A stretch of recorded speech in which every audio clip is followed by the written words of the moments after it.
our gallant servicemen and women who lost their lives in the line of duty and as sacrifice to keep Nigeria safe. I extend the same condolence to the families and friends of our countrymen, women and children who are unfortunate victims of such senseless arsons, kidnappings, and murders. I also share the pains of families and direct victims of ransom-seeking, kidnapped victims who went through unimaginable trauma in the course of their forced imprisonment. Let me assure my fellow citizens that every incident, however minor, gives me great worry and concern, and I immediately order security agencies to swiftly but safely rescue victims and bring perpetrators to justice. Fellow Nigerians, when you elected me as your president in 2015, you did so knowing that I will put an end to the growing insecurity, especially the insurgency in the northeast. But the unintended consequences of our scattering them in the northeast push them further in-country, which is what we are now facing and dealing with. We will, by the grace of God, put an end to these challenges too. Unfortunately, like in most conflict situations, some Nigerian criminals are taking undue advantage of a difficult situation and profiteering therefrom with the misguided belief that adherence to the democratic norms handicaps this administration from frontally and decisively tackling them. We are already addressing these obstacles, and we will soon bring some of these culprits to justice. We are, at the same time, addressing the twin underlying drivers of insecurity, namely poverty and youth unemployment. Interventions led by government and the Central Bank of Nigeria driving economic growth over the past 6 years are targeted mostly to the agricultural, services, infrastructure, power, and healthcare sectors of the economy. In the agricultural sector, for instance, the Anchor Borrowers Program resulted in sharp decline in the nation's major food import bill from $2.23 billion United States dollars in 2014 to $0.59 billion United States dollars by the end of 2018. Rice import bill alone dropped from $1 billion United States dollars to $18.5 million annually.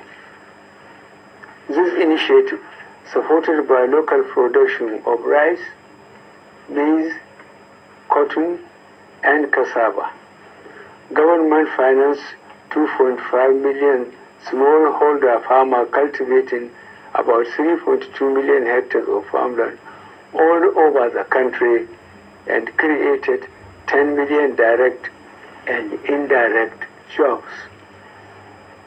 Several other initiatives, namely agribusiness, small and medium enterprise investment scheme, the non-oil export stimulation facility, the targeted credit facilities operated across the 774 local governments.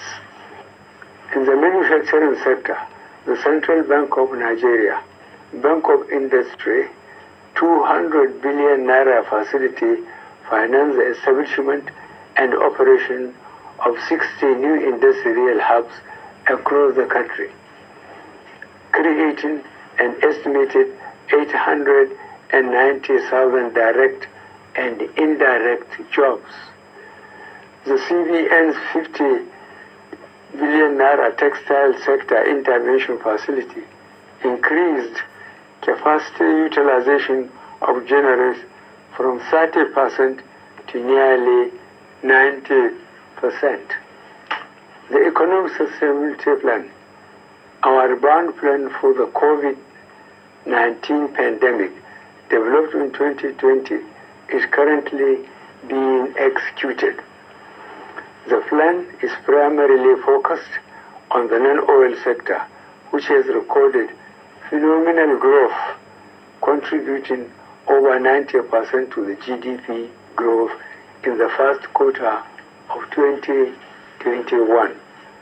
Though marginal, we have recorded GDP growth over 2 quarters, second quarter of 2020 and first quarter of 2021. This is evidence of a successful execution of the Economic Sustainability Plan by the federal government. My vision of pulling 100 million poor Nigerians out of poverty in 10 years has been put into action and can be seen in the National Social Investment Program, a first in Africa and one of the largest in the world, where over 32.6 million beneficiaries are taking part. We now have a national social register of poor and vulnerable households identified across 708 local government areas, 8,723 wards, and 86,610 communities in the 36 states and the FCT.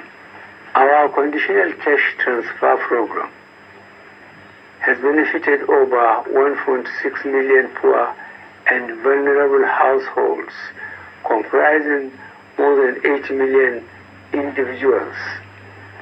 This provides a monthly stipend of 10,000 naira per household. I have also recently approved the National Poverty Reduction with Growth Strategy Plan that augments existing plans to further reduce poverty in Nigeria.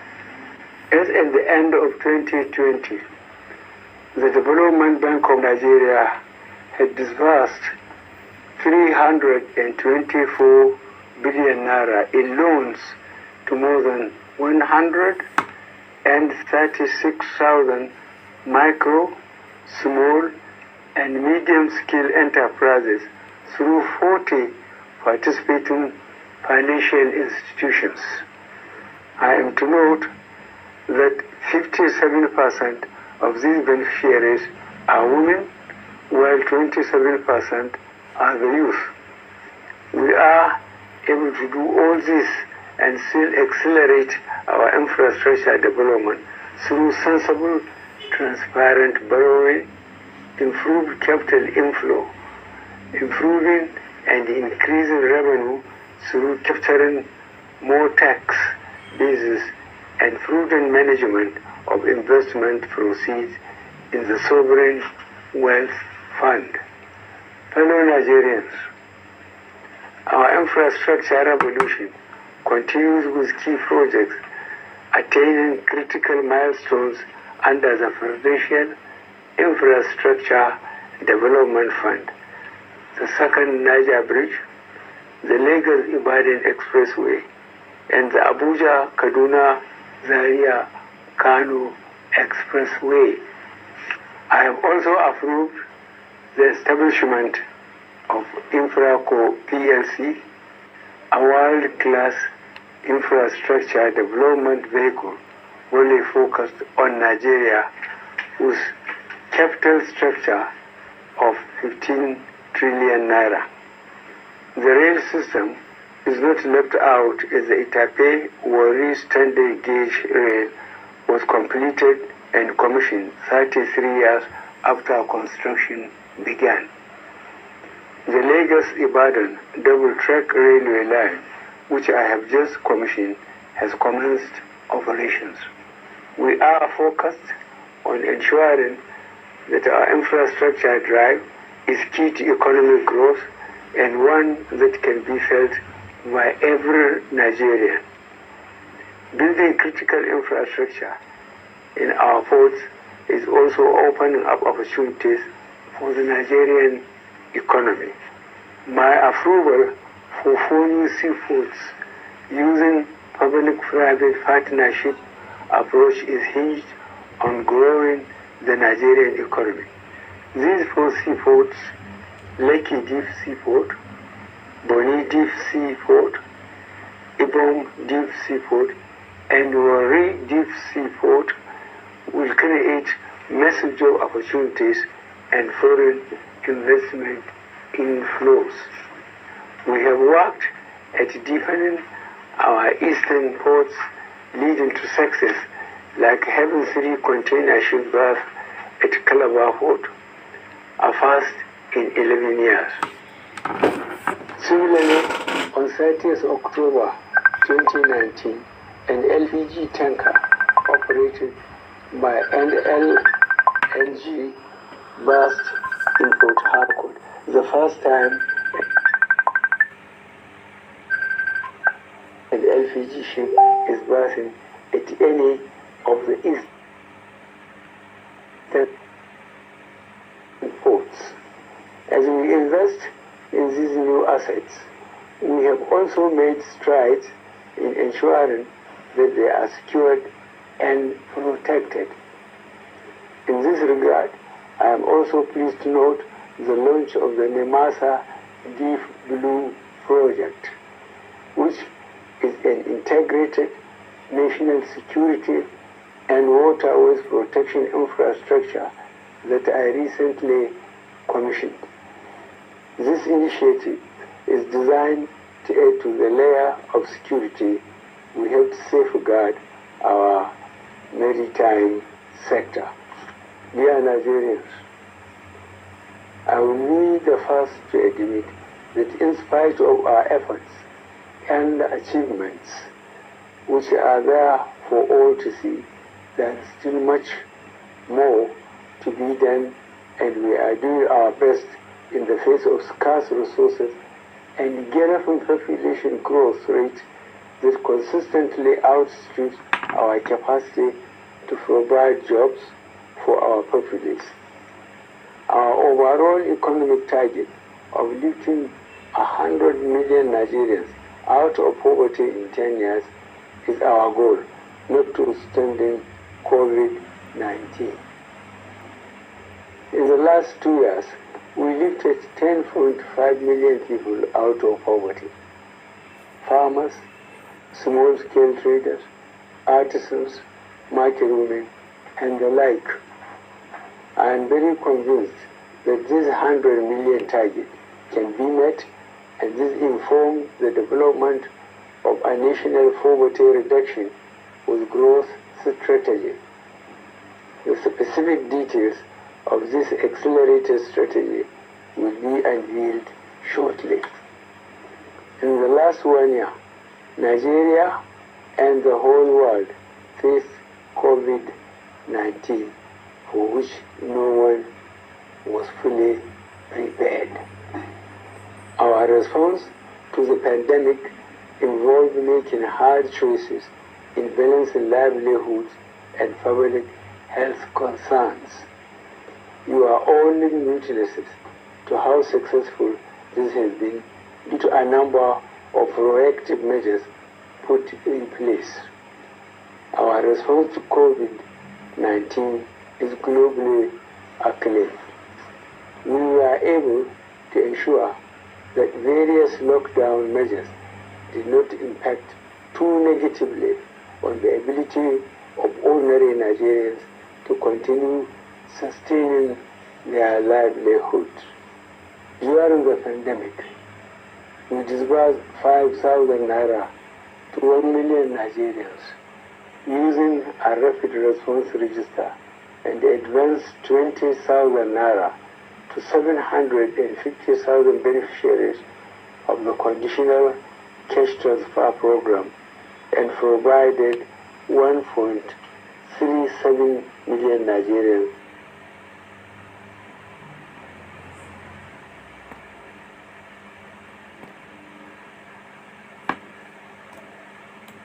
with relatives from COVID.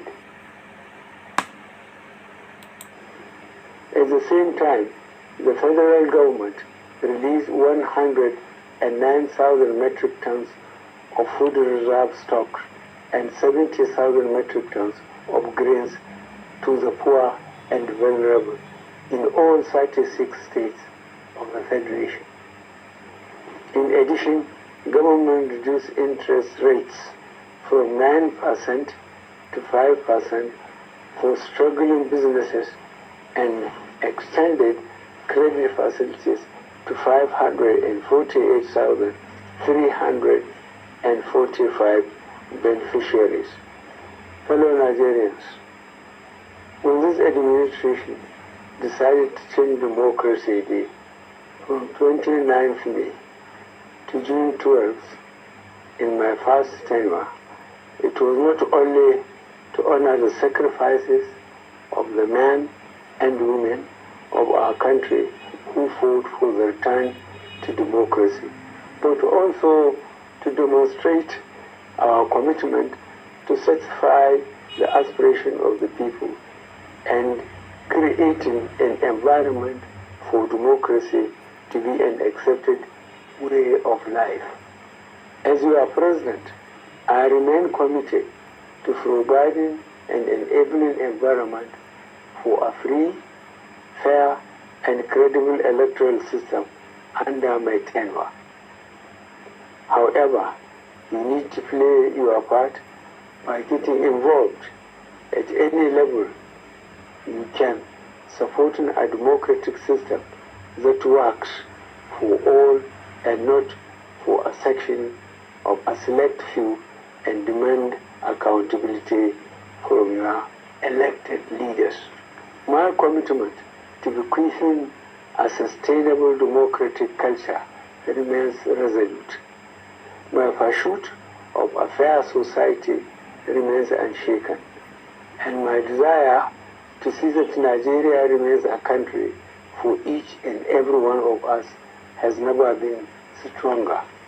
In responding to the challenges that this period imposes on us, government also recognizes the need to acknowledge notions of marginalization and agitations for constitutional amendments among various segments of our population.